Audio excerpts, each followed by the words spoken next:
ไปเบิ่งกันต่อที่มุกดาหารค่ะไปเบิ่งเรื่องของการแถลงผลการจับกลุ่มเครือข่ายขายยาเสพติดรายสำคัญซึ่งยึดยาบ้ากว่า2 ล้านเม็ดพร้อมผู้ต้องหาอีก3 คนค่ะนายชลิตทิพย์ค่ำท่านรองผู้ว่าราชการจังหวัดมุกดาหารเป็นประธานแถลงข่าว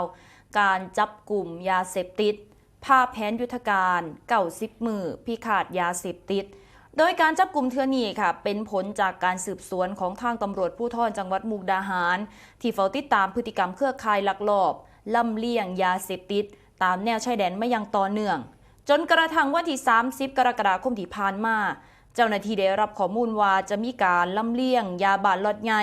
ผ่านพื้นที่ของจังหวัดมุกดาหารสกลนครนครพนม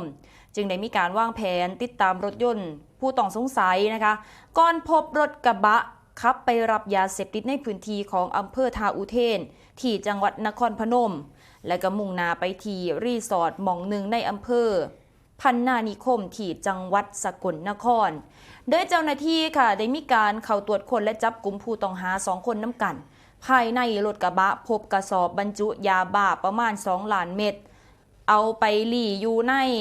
ห้องโดยสารก่อนติดตามจับกุมผู้ต้องหาอีก1 คนซึ่งเฮ็ดหน้าที่ขับรถนำทางได้ในเวลาต่อมาค่ะ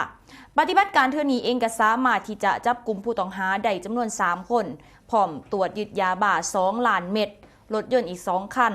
และอายัดทรัพย์สินมูลค่าประมาณ 1.2 ล้านบาทโดยเบื้องต้นค่ะแจ้งข้อหาร่วมกันขายยาเสพติดให้โทษประเภทหนึ่งหรือยาบ้าโดยมีไว้ในครอบครองเพื่อขายโดยผิดกฎหมายก่อนเอาตัวผู้ต้องหาพร้อมของกลางส่งพนักงานสอบสวนดำเนินคดีและขยายผลไปหอดเครือข่ายที่เกี่ยวข้องต่อไปค่ะ